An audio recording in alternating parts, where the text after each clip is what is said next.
Good morning बच्चों। आज हम हिंदी व्याकरण में पाठ 2 हिंदी वर्णमाला पढ़ेंगे। इसके अंतर्गत क्या पढ़ना है हमको, इस पाठ में क्या सीखेंगे कि वर्ण क्या होते हैं और वर्ण कितने प्रकार के होते हैं, ये हम इस पाठ में पढ़ेंगे।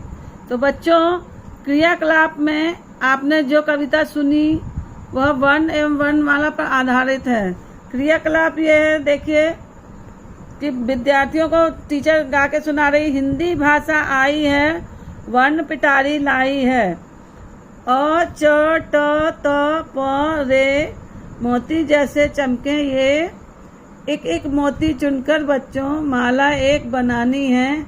खेल खेल में तुमको बच्चों वर्णमाला सिखलानी है। मतलब एक से ज्यादा जो अक्षर रहते हैं ना, उनके समूह को क्या बोलते हैं, वर्णमाला। एक से ज्यादा वर्ण के जो समूह होता है, वर्णों का जो समूह होता है, उसको बोलते हैं वर्णमाला। तो ये इसमें बताया कविता के जरिए उन लोग टीचर ने। और आगे देखिए, तो ये हम लोग वर्णमाला की परिभाषा ये लिखी है, इसको हम कॉपी में लिखेंगे कि विभिन्न वर्णों के व्यवस्थित समूह को वर्णमाला कहते हैं। मतलब वर्णों के जो समूह रहता है, एक ग्रुप गोल रहता है समूह, तो जो माला टाइप का एक दूसरे से जुड़े रहते हैं, तो उसको क्या बोलते हैं, वर्णमाला। वर्णों का समूह, वर्णमाला मतलब वर्णों का समूह, व्यवस्थित समूह। तो ये इसकी परिभाषा है। अब देखिए, हिंदी वर्णमाला स्वर और व्यंजन वर्णों से मिलकर बनी है। दो चीज से मिलकर बनी है हिंदी वर्णमाला, स्वर और व्यंजन से। अब वर्ण के बारे में जानते हैं कि वास्तव में वर्ण क्या होते हैं। तो देखिए, ऊपर दिए गए तीनों शब्द कुछ ध्वनियों के मेल से बने हैं, जैसे फोन, बस्ता और गमला। तो फोन में कितनी ध्वनियों का प्रयोग किया गया है, 4। फ, ओ, न, अ, फोन। ब, अ, स, त, आ, बस्ता। इसमें कितनी ध्वनियां हैं, 5। 1 2 3 4 5। और फोन में कितनी ध्वनियां हैं, 1 2 3 4। और ये गमला कितनी ध्वनियों से बना है, 6। ग, अ, म, अ, ल, आ, गमला। तो ये 6 ध्वनियों से बना है। तो यहाँ शब्दों को तोड़कर ध्वनियों को अलग अलग किया गया है। इन्हें और नहीं तोड़ा जा सकता है, अतः ये ध्वनियाँ ही वर्ण कहलाती हैं। समझ में आया है? छोटी छोटी ध्वनियाँ जिनके टुकड़े नहीं किए जा सकते हैं, उनको वर्ण या अक्षर कहते हैं। जैसे देखिए, उसकी परिभाषा ये लिखी है, वह छोटी से छोटी ध्वनि जिसके टुकड़े नहीं किए जा सकते हैं। इनको तो अपन ने वर्ण को अलग कर दिया है, अब इससे ज्यादा अलग नहीं कर पाएंगे इसमें। तो इन्हीं को क्या कहते हैं, वर्ण या अक्षर कहते हैं। अब वर्णों के प्रकार देखिए, वर्णों के कितने प्रकार होते हैं, 2। पहला है स्वर और दूसरा व्यंजन। तो स्वर में क्या है, स्वर क्या होता है, देखिए, स्वर जिन वर्णों का उच्चारण स्वतंत्र रूप से यानी बिना किसी अन्य वर्ण की सहायता से किया जा सकता है, वे वर्ण स्वर कहलाते हैं।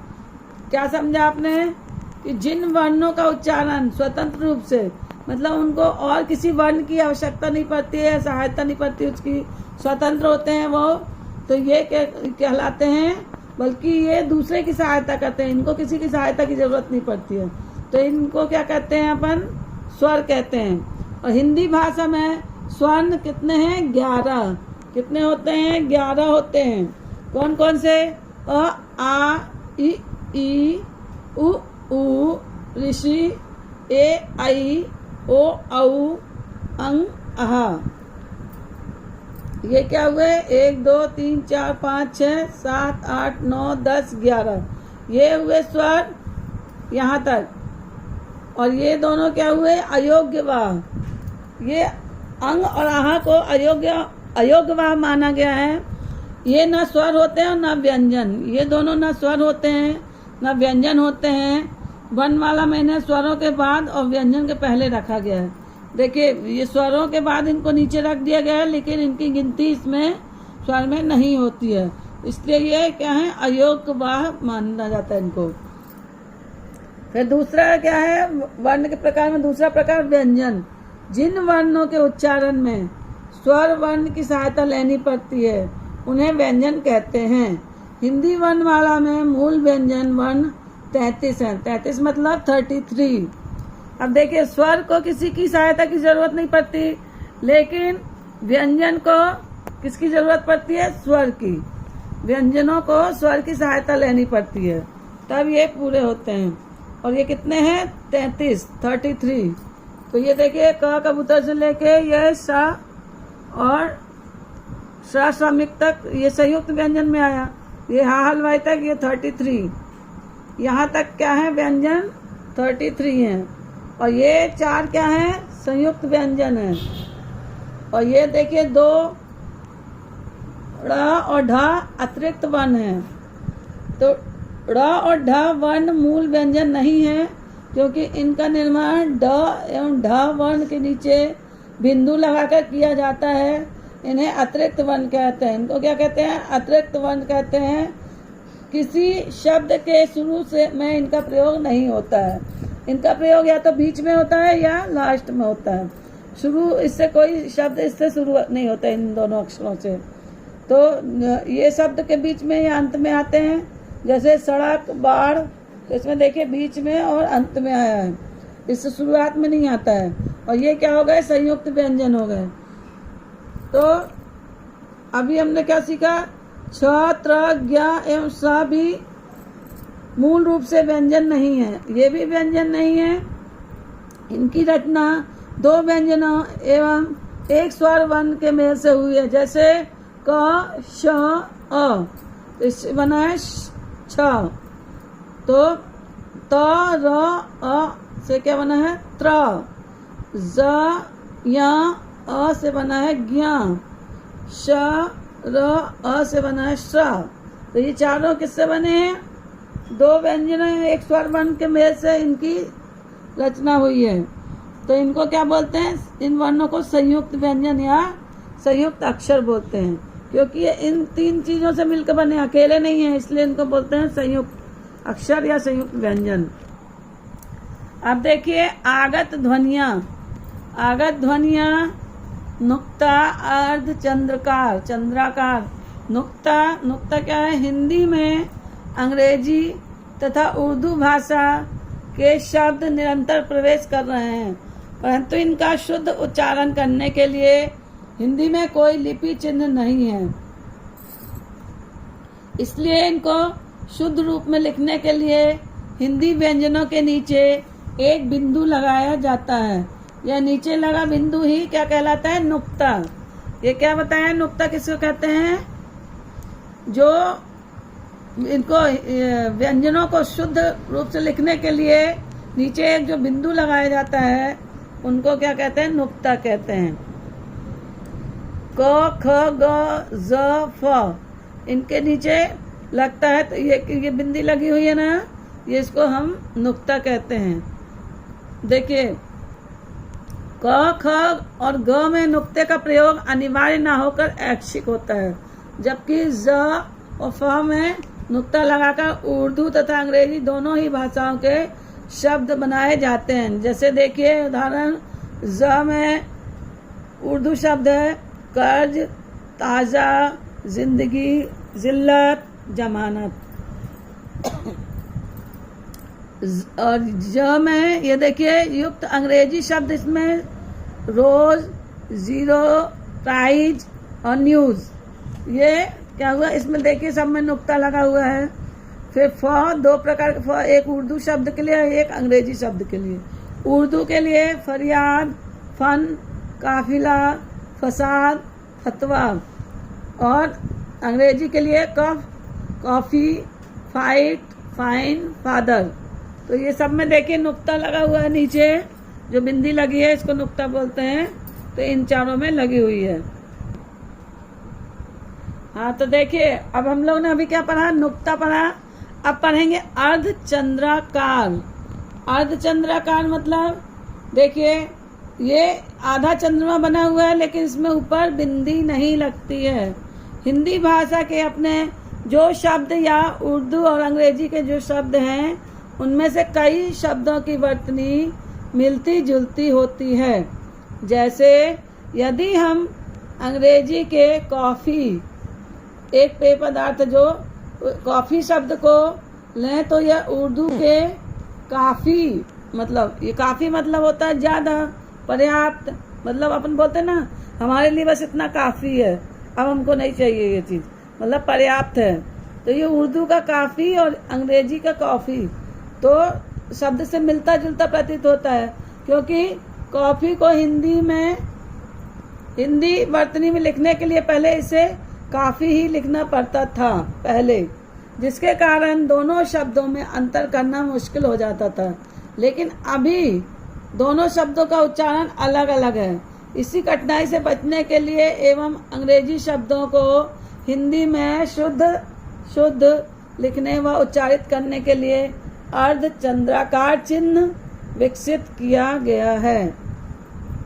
पहले क्या होता था, कॉफी और काफी दोनों एक ही टाइप का लिखते रहे, तो इससे क्या होता रहा कि परेशानी होती थी पहचानने में कि ये पीने वाली कॉफी है या तो जो अपन बोलते हैं कि ये चीज़ बहुत काफ़ी पर्याप्त है तो वो वाली काफ़ी है।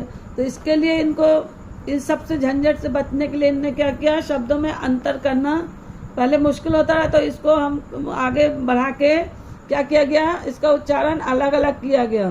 तो कैसे, उसके ऊपर अर्धचंद्राकार लगाकर, जिससे पहचाने की कॉफ़ी बोलेंगे तो उसके ऊपर अर्धचंद्राकार लगेगा और काफ़ी बोलेंगे तो नहीं लगेगा, कुछ ऐसा रहेगा।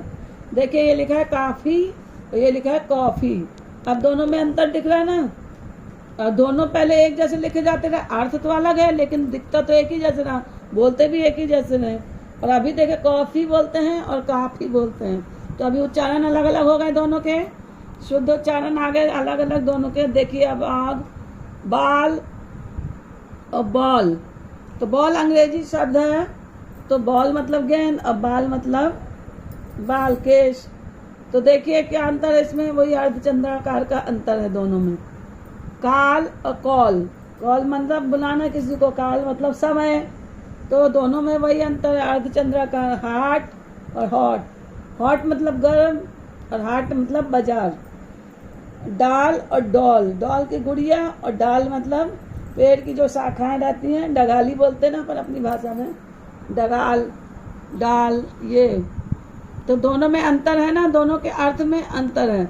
लेकिन पहले ये नहीं था अर्धचंद्राकार, तो दोनों एक ही जैसे लिखे जाते रहे, लेकिन अब इनको पहचानने के लिए अर्धचंद्राकार लगाया जाता है, तो जिसमें इन दोनों शब्दों में अंतर कर सकें।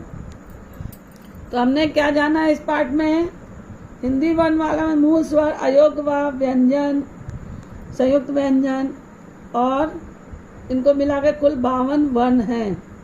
आगत व्यंजन को जोड़ने के बाद वर्णों की संख्या 55 हो जाती है। मूल स्वर कितने हैं, 11, संयुक्त व्यंजन 4, अयोग्य वर्ण 2, आगत वर्ण 3, मूल व्यंजन 33, अतिरिक्त वर्ण 2, ये सब मिला के टोटल कितने हुए, 55। कुल संख्या कितनी हो गई वर्णों की, 55 हो गई, 55। अब देखिए हम लोग ने सीखा इस पाठ में क्या क्या सीखा, ये देख लीजिए एक बार। मुख से निकली ध्वनियाँ वर्ण या अक्षर कहलाती हैं। दूसरा सीखा, वर्ण 2 प्रकार के होते हैं, स्वर और व्यंजन। तो तीसरा, स्वर और व्यंजन वर्ण मिलकर वर्णमाला बनाते हैं, ये दोनों मिलकर क्या बनाते हैं, वर्णमाला। तो चौथा, अनुस्वार को दर्शाने के लिए बिंदु और अनुनासिक को दर्शाने के लिए चंद्र बिंदु का प्रयोग किया जाता है। हिंदी में नुक्ता का चिन्ह और अर्धचंद्राकार चिन्ह भी होते हैं, जिन्हें उर्दू और अंग्रेजी शब्दों को दर्शाने के लिए प्रयुक्त किया जाता है। इतनी चीज़ें हमने इस पाठ के जरिए सीखी है, इतनी मात्राओं को और वर्णों को सीखा। अब देखिए ये नुक्ता, वर्ण, अर्धचंद्राकार, ये सब हम लोगों ने सीख लिया, अनुनासिक, ये सब। अब इसका अभ्यास कार्य करेंगे यहाँ पे। तो पहला है, सही उत्तर पर सही का निशान लगाइए। क, वर्ण कितने प्रकार के होते हैं, अभी हमने पढ़ा ना वर्ण के प्रकार कितने होते हैं, कितने होते हैं? 3 4 कितने? 2 होते हैं। वर्ण कितने प्रकार के होते हैं? 2। तो इसमें हम टिक कर लेंगे। फिर ख देखिए, हिंदी भाषा में कुल कितने स्वर हैं? कितने स्वर बताए थे? 12 11 15 कितने बताए थे? 11 स्वर होते हैं। फिर ग देखिए, जिन वर्णों का उच्चारण बिना किसी अन्य वर्ण की सहायता से होता है उसे क्या कहते हैं? स्वर। व्यंजन में तो स्वर की सहायता लेनी पड़ती है और अक्षर तो है ही नहीं इसमें, तो क्या हुआ? स्वर होता है जिनमें किसी अन्य वर्ण की सहायता नहीं लेनी पड़ती है। जिस वर्ण में किसी अन्य वर्ण की सहायता नहीं लेते हैं उसको स्वर बोलते हैं, और व्यंजन में स्वर की सहायता लेनी पड़ती है, तो ये सही होगा इसका, स्वर। अब देखिए खाली स्थान देखेंगे हम लोग। यहाँ पे ये गोले में लिखा हुआ है ऑप्शन, इसमें से छांट के हमको इसमें भरना है खाली स्थान में। तो का देखिए, छोटी से छोटी ध्वनि जिसके टुकड़े नहीं किए जा सकते हैं क्या कहलाती है? वर्ण कहलाती है।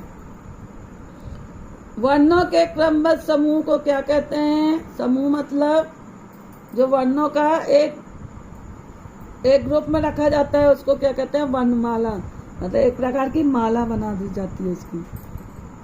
जैसे हम लोग फूल लेते हैं ना, तो एक फूल से ज्यादा लेते हैं तो क्या होता है? वो माला बन जाती है। वैसे ही वर्ण जो एक से ज्यादा रहते हैं तो उन सबको मिला के क्या बनाते हैं? वर्णमाला। अब देखिए हिंदी वर्णमाला में कितने स्वर होते हैं? स्वर कितने होते हैं हिंदी वर्णमाला में? 11। और हिंदी वर्णमाला में मूल व्यंजन की संख्या कितनी है? 33। 33 मतलब 33। तो ये हो गया आपका खालिस्तान। अब ये क्या है?